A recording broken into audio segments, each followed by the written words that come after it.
All right, guys, let's welcome Aaron and Michael of Jamie's Elsewhere to the Talk Toomey Podcast here. How are you guys doing today? Good. How you doing? Doing Very well. good.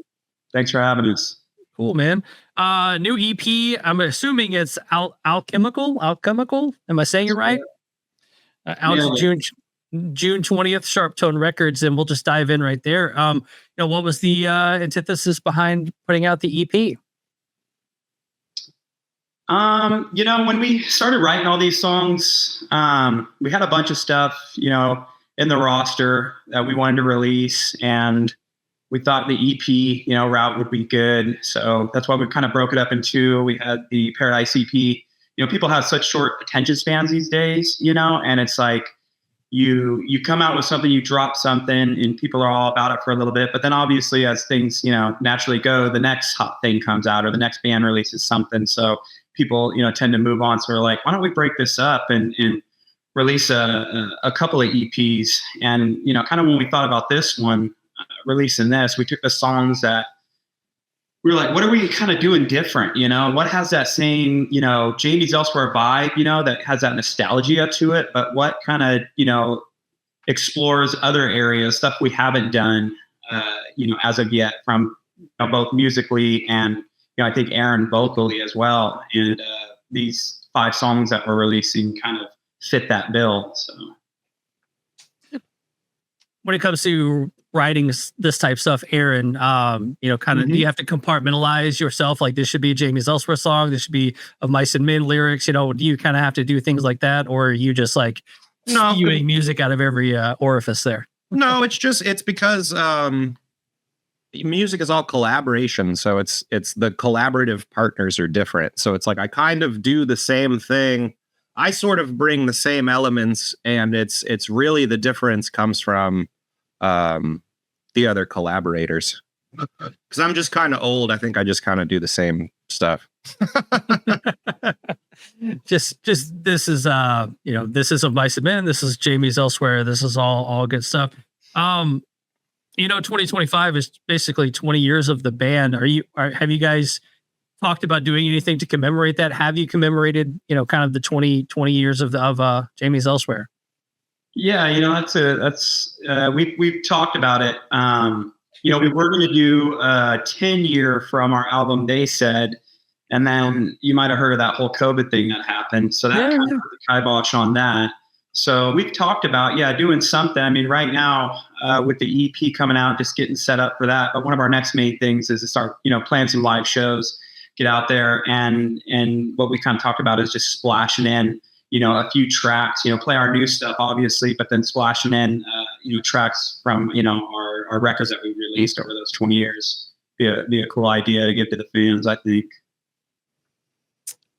Michael, the time that Aaron was kind of out of the band, and kind of focusing on a Mice and Men, for those years for you, was it cool to kind of see him doing that? I mean, obviously, yeah. When he got that opportunity, it was like, you go for this. It happened. How it happened was, we were actually, Jamie's was playing some shows with the Mice and Men, and we did a small little it was like a little small co-headline run. I think we did like a LA show, like a chain show. And then we did a Bakersfield show and one other splashed in there.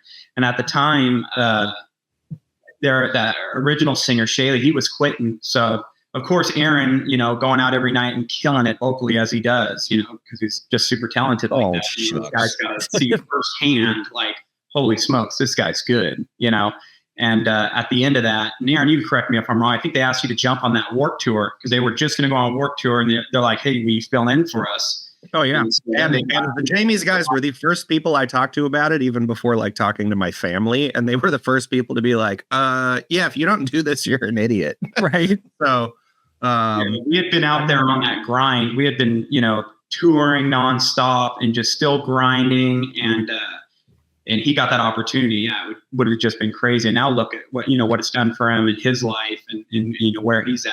And then everything kind of happens for a reason, because when he left, we put out another record, Rebel Revive, which was a great record.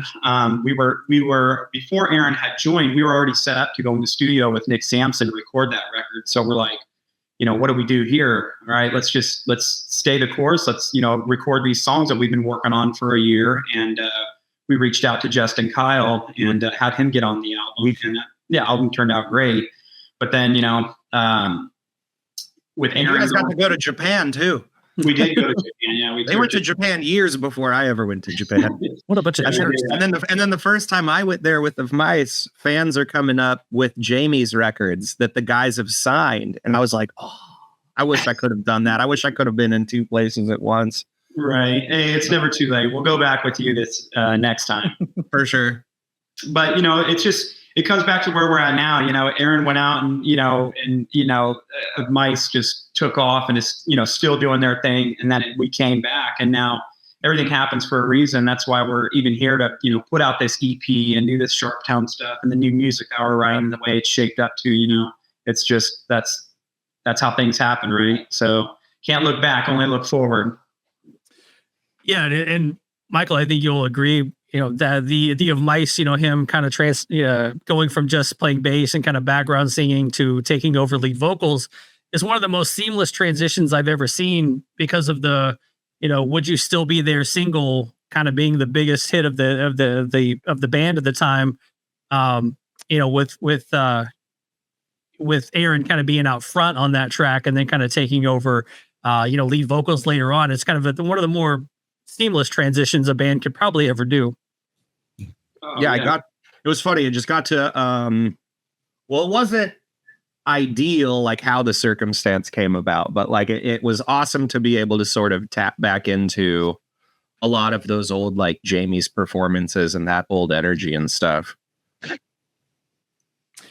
I love looking at the old Jamie's Elsewhere photos. You got to cut the hair short, again. I tried to get him to shock drop it for this new video. I'm like, why don't you like shave your head or something, or let's dye your hair blonde or something. Let's shock drop it, I was watching last night. It showed up on my YouTube. It was like, you remember this? And Mike, you might remember, it was when we played that show in Fullerton. It was like a festival. One of the bands had the insane lights. And so, I can't remember who it was. It was either, it was like BVTV or Apple Core, one of those old like tube sites. They're like, yeah, we'll film it. And I had like got this horrendous haircut. Like the lady at the, I went to like Great Clips or something in town, and she like disastrously botched it to where she's like, well, I can just shave your head and we won't charge you. And I was like, all right, cool. So I look like I came straight out of fucking boot camp. Oh, I do remember that show in Fullerton. That I think BTV recorded it. You did that acoustic Out of Love performance, or didn't you and Matt do an acoustic Giants performance or something? No, yeah, it was the Out of Love. It was that same day. Yeah, I remember that. It's insane. Yeah, time flies, man. Should have never shaved my head, dude. But I'm not opposed to cutting. I'm not opposed to cutting my hair. I don't like having long hair.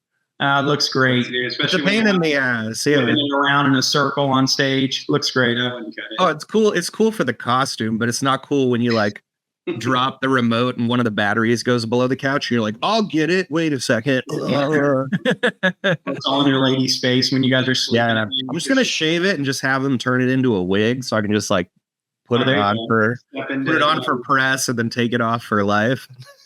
I'm sure there are a lot of dudes out there doing that right now.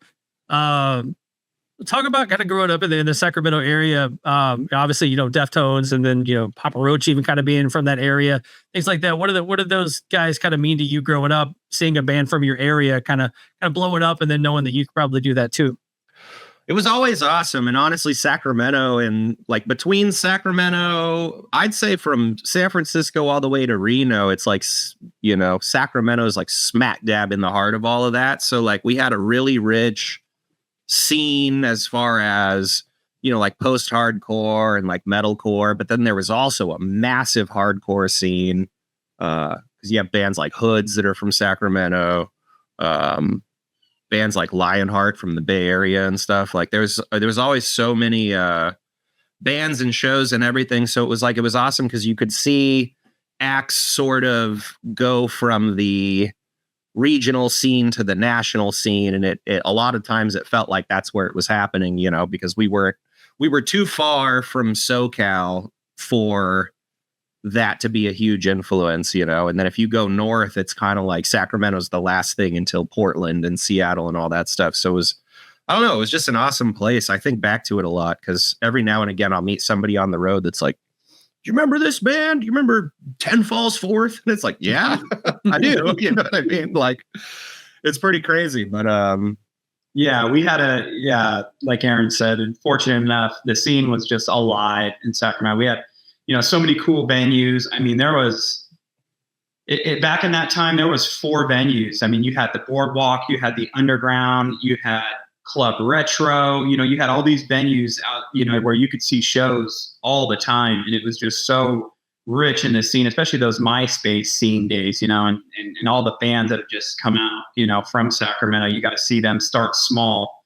And, kind of like Aaron said, Skylight Drive is from around here. Dance Gavin Dance, those guys are from around here. Just so many awesome bands who started on that small platform playing these local shows, and you just got to watch them just grow and grow until they just blew up, and to be alive back in that day, it was cool. I miss it sometimes, Yeah, shout out Pyrrhic Victory, you know what I mean? Oh yeah, there you go.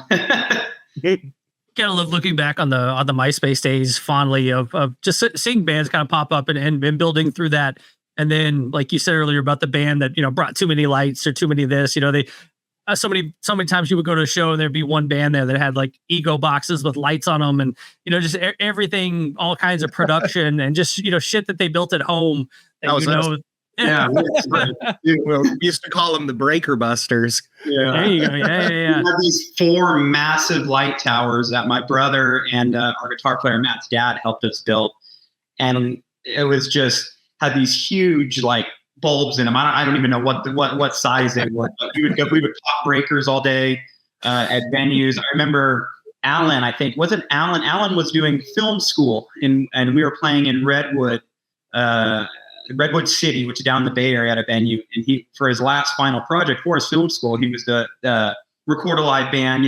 Film it, edit it. Do all that, and then present it for his final project. And our lights were so bright and blinding that he couldn't even do it. He couldn't see anybody. It was just silhouette, blinding lights. Yeah, those things were absolutely a fire hazard too. In retrospect, 100%.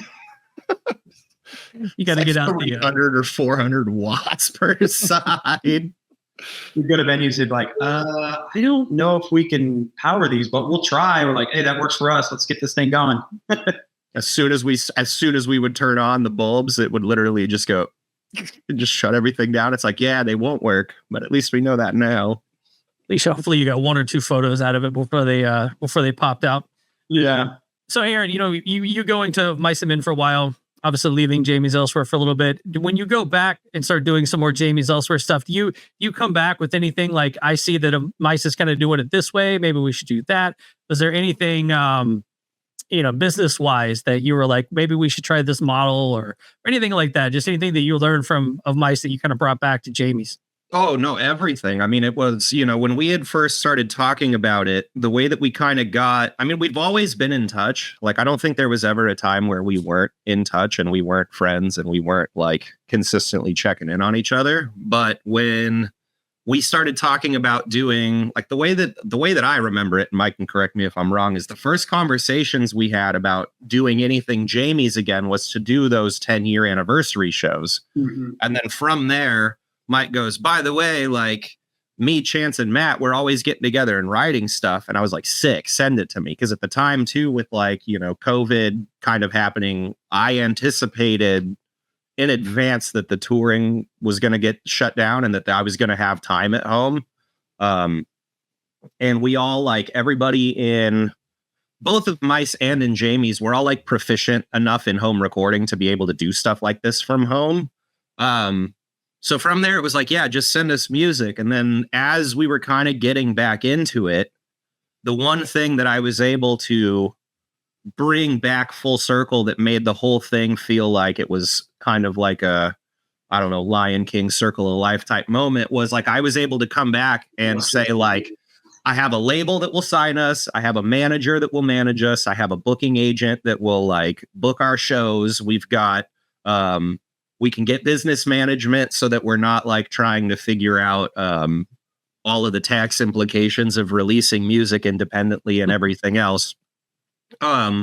So it was like a lot of it was outside of just sort of like the knowledge you get from doing something for a long time. It was the infrastructure, and the infrastructure was able to add a lot of legitimacy to Jamie's as a legitimate project and not just my side project or something like that. You know what I mean? Like it got to make it a more real and tangible band in business than we ever were. Because back in the Victory days, like if you were signed to Victory Records, it was like having leprosy. Like you were untouchable and nobody wanted to get sucked into emails with Tony Brummel about like some bullshit. So it was like we just had to literally like forge our own path, like down to doing our own business management and taxes and everything else. Because it's like you were untouchable at that point. And so to be able to come back after like, almost a decade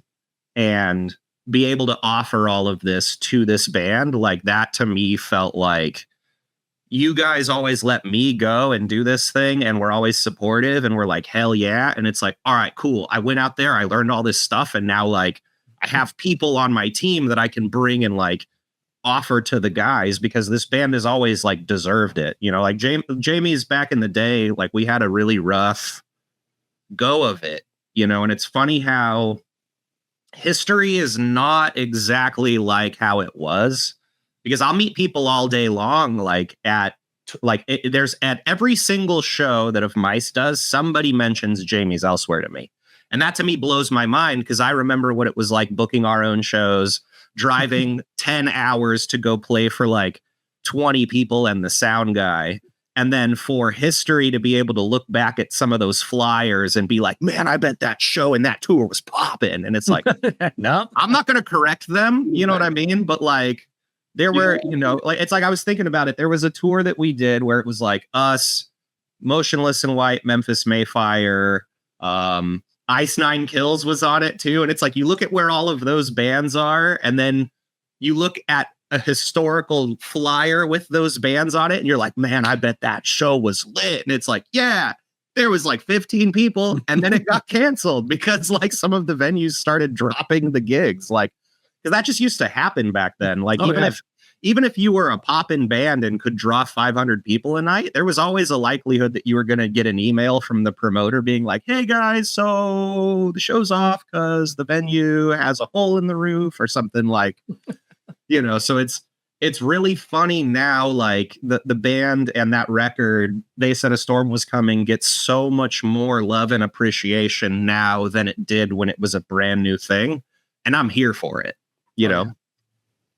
Yeah, I'd have to agree. Like Aaron had said, him being able to go out there and kind of learn that business side of things. Because like he said, when we first started, I mean, I wouldn't call it, we just didn't know what we were doing, with management. I mean, from the business side, taxes, just, proper management, proper, channels and avenues to take to set things up and to do it correctly.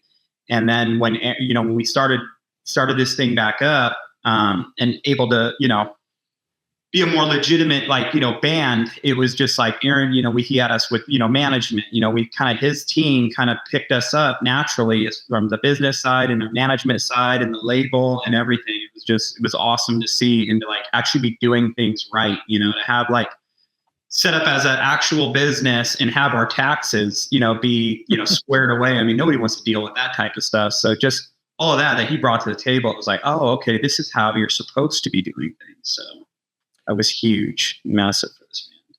It's so crazy how Victory screwed the pooch on everything, because at one point in my life, I'm a few years older than you guys. I mean, I love Snapcase, Earth Crisis, Hatebreed, all that shit from the 90s. And then even into the 2000s where they're picking up you guys and Taking Back Sunday and Hawthorne Heights or whatever bands. I mean, they knew what they should be signing, but they, just business wise or whatever they did, like ended up messing everybody up. And anybody that was on Victory, especially in the 2000s, never look back on those years as like, oh man, that was a great label for us. No, because it's well documented, and I don't mind spilling the tea, because Victory got sold to Concord, which after it got sold to Concord, that was the first time that our band ever received royalties for an album that we recouped like a decade ago. I heard that from I'm friendly with Story of the Year, and they said they never got a dime from Maverick until they till Maverick was sold off, and they're like all of a sudden they started getting royalty checks. But go ahead. Well, so the thing about the victory deals is marketing costs used to be recoupable to the artists against your album sales and your album budget. So if you were a band like Thursday or Hawthorne Heights, I think was Victory, and then A Day to Remember, if you were a band like that where they owed you hundreds of thousands of dollars because of in royalties, what they would do instead of writing you a check is they would immediately go and they would tell their marketing department, spend $500,000 in marketing assets so that they didn't have to send anything to the artists. And it's well documented that Tony used to do this vindictively, because the person who was in charge of it, I can't remember their name, but the person who was in charge of doing that later came out and said, yeah, I was always instructed you need to spend X amount of money so that we don't have to send any to the artists, because that just puts you right back in debt.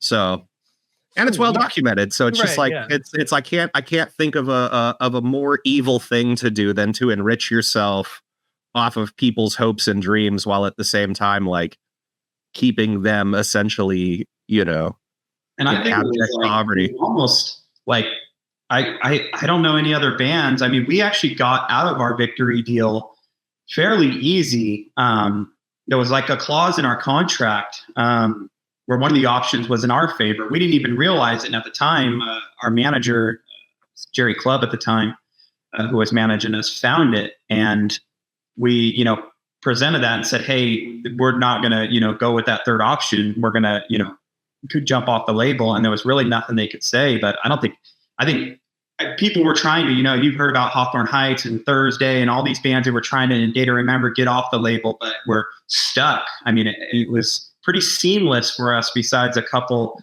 nasty emails from Tony Brummel. Besides that, it was pretty easy to do that. So, but no, I mean, Victory helped get us set up and signed us, when we were one of those, smaller bands and had a good MySpace buzz, and helped us launch They Said a Storm Was Coming, which is such a great album. So no hard feelings towards them, but yeah, it wasn't the best of times back then, I can say that. Oh yeah, you either win or you learn, and right. Boy, did we learn. Let me tell you what. Yeah. Well, at least now at festivals, everything, all the Victory bands can get together and have a nice event sessions and things like that. Oh yeah, and it's really funny because it'll come up every now and again where you meet somebody who was in a band and they're like, "You were on Victory, right?" And it's like, "Yeah." It's like, and everybody has the same story, which is also, it's really sad because, like you said, from a fan point of view, and like you remember those Victory samplers and everything else, it's like from a fan point of view, that was awesome, and what they did for fans was amazing. But what they did for bands was borderline evil, and really malicious. So it's like it's just kind of a catch-22 there, But yeah, it's not something to like harbor resentment over or anything like that. But it is just like, it is a stark reality that, like, the music industry is not all it's not all good people that have your best interests in mind. There's a lot of people that just want to enrich themselves and they don't necessarily care at whose expense that comes. Granted, I think nowadays it's especially with social media and stuff, everything is infinitely more transparent. Back in the MySpace days, it's like you could at most maybe like make a bulletin about it and somebody would see it, but or you'd have to go to a magazine and then try and do a press release about it. And then magazines don't want to get sued by record labels because they want to be able to talk to other artists and stuff. Right. So it was just this whole kind of thing where it was like, yeah, we were able to sort of launch all of our careers, but nothing about that was set up to sustain anybody or anything, other than the people that own the company. How cool was it though to post some bulletins about like tour dates? Like you just couldn't wait to post those. Like, right. Oh yeah, and you could see feedback. You could see like, oh, who's like, this show's gonna be awesome, or I don't know if anybody lives in this town or not. I always liked coming up with the tour names, right? Remember, you'd have the play on words. I think we did like the I can't believe it's not a tour, Yeah. The Luke, I am your fa tour. Yeah. Those were almost fun. Like, what's the cool tour name going to be? Yeah, Tour Fast, Tour Furious. That was the one we did with Memphis and Ice Nine Kills. Yep. And then Ice Nine Kills takes the idea to do play on movies and then now they're touring with Metallica. See where you guys brought it all together. Right. Like, Yeah, maybe we should do horror movies. But, it's funny. We toured with a lot of those. I think you touched on it earlier, Aaron. Just some of the bands who have just gone on to become huge. Like we toured with Memphis and Ice Nine and Motionless and Static Lullaby, who I don't think is doing anything anymore. And just even some of the early shows that we did, like at the Boardwalk, open up for A Day to Remember and stuff like that. Dude, yeah, it's wild. It's just like it's a testament to like a lot of those bands literally at the time were not the big bands, but they outlived everybody. Like they survived when all of the big bands didn't. Right. It's kind of like it's funny to go back and look at it, especially with today's lenses. You go back and look at some of those flyers and you're like, damn, that show now would be like 5,000 people. And that show back then was like, I hope the sound guy's going to stick around, Yeah, you look at some of the, then you look down at the price of the ticket and you're like, God, $7 to see, Memphis and Jamie's Elsewhere and all those bands. But it's like, and it's crazy too now especially with the Danny Wimmer festivals and seeing the festival headliners and, even in my generation of like seeing it, like Deftones this year are headlining festivals. And I'm like, blowing my mind. Like my wife and I went to Nashville recently to see Deftones in an arena. I'm like, Deftones are playing arenas now? Like, they sold out Madison Square Garden. It's crazy. And the crowd was like 50-50, like people in their 40s like me and teenagers. And like the teenagers were all in like trip pants and Jinkos. And I was just like, my wife and I looked at each other like, what is going on in this crowd? It's everything comes around full bondage pants are back, baby. I should have never sold mine. Right. Getting it's crazy too to just see how big like this music, metal and hard rock and all that, how much more mainstream it is, like you said, playing arenas and such. Back then it was kind of, that wasn't a possibility, right? And now it's just become this big thing and it's just way more acceptable in the mainstream, to have screaming in songs and breakdowns and such like that. It's also one of the longest standing genres of rock music. If you think about like hair metal, that lasted like a decade. Grunge, that lasted like a decade. Nu metal was around for a decade, then went away, then kind of came back in a resurgence. But it's wild that like metalcore and things like that. If you listen, like I was listening to like Meshuggah's records like from the 90s and stuff, and it's like that sort of metalcore has just been there. Like At the Gates, it's like, dude, At the Gates chord, it's like that is like the blueprint that is still being utilized. You can still go to metalcore shows and see people hardcore dancing like the same way they did 20 years ago. And it's like, man, it outlived disco. You know what I mean? Disco was around for maybe 10 years and metalcore is like pushing 30 years now. It's really just a testament though to like the fans and the fact that there's such a like a tangible culture to it, and I don't know, it's awesome to just be part of that. It's awesome to be part of that tapestry at all, even just in a small, minute way, 100%. Yeah, there's like so many iterations of metalcore with like the At the Gate stuff, and then even the Killswitch Engage, which I think is like one of the most ripped off bands of all time. Like they got the formula right, and everybody just kind of ran with it. And then you've got August Burns Red, right? The crab core, the math core, like all the little subgenres kind of off of it. But you're right, man. It's like of the subgenres of metalcore has outlasted most. Oh yeah, and in such a way where it's like you can kind of just trace the history back, and there's been all these different bands that have sort of offshot from it. And the other thing too is that like modern metalcore, it's still as a genre is still pushing boundaries. It's not like it just exists and it's not still developing. It's like you have bands kind of like Vane or like Orbit Culture or Thornhill or Volumes. You have like so many bands that are even still pushing the envelope of like metalcore. It's awesome. Yeah, Orbit Culture, great band. Saw them recently, and just like blown away by how great they are. But yeah, it's even like the Octane Core stuff. They joke about that. You kind of got the smoothed out vocals with the electronics under it. Michael's forte there and things like that. So yeah, you've got so many things going on, and they keep pushing the boundaries. But I think at the end of the day, man, people just like a good breakdown. People like a good sing along chorus, and like, let's go. Yeah, and they just want to feel something. Everybody just listens to music or watches movies or whatever art you engage with. It's just to feel something, I think that's why metalcore has just lasted for so long, because that energy that it brings and that feeling that you get from it, those emotions that, that someone's portraying up there on stage, it really, you can relate to it, Absolutely. Well, guys, let's kind of wrap up on this. What's kind of the next few steps for Jamie's? Are we doing shows? What are we doing here? Yeah, we've been jamming, getting our set down. Next thing, after we get through the release, obviously Aaron, as he said, has his baby coming. So, he'll be busy with that, which is awesome for him. I've heard. Yeah. But yeah, that's the next thing is to get out there, play a show. Our management's kind of helping us with some U.S. booking to try to get out there, jump on a tour and kind of get in where we can fit in. Obviously, with Aaron doing of my stuff, we got to kind of work that out and get in the in-betweens. But yeah, that's kind of the next thing is get out there, get some shows, play some festivals, do a run, just have some fun with it. That's one thing about this band we've always wanted to do is just have fun with it, No big expectations, just write music, put out good music, the best music that we possibly can, and then, get out there and, share it with our fans. Is this one of those deals where you guys kind of grew up with each other? So when you get back in the room with each other, it's instantly back into like inside jokes that no one will get, like here's this, this song, all that nonsense.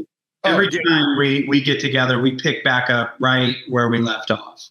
Whether, it's been a few months, few weeks, whatever the time since we've seen each other, it's always right back where we left off. I mean, Aaron, before, when he was living in Southern California, it was obviously harder for us. It was a lot of this, Zoom conversations or conference calls, whatever the case may be. The other guys, we get together at least a couple times a week and write and jam. So we're all have, pretty tight knit, group of guys. Because, we started touring with each other back in 2010, and we would tour 6-8 months out of the year and just spend time with each other more than we spent time with our own families and sleeping in a van and eating together. And it was 2008. Yeah, 2008. Yeah, forgive me. Yeah, and holidays, Thanksgiving. I don't even remember how many Thanksgivings we spent at a Golden Corral. So, yeah. I remember at least 2 Thanksgivings specifically at the Golden Corral. That was the only spot we could go to. Yeah, it was open. It was all you can eat. We eat.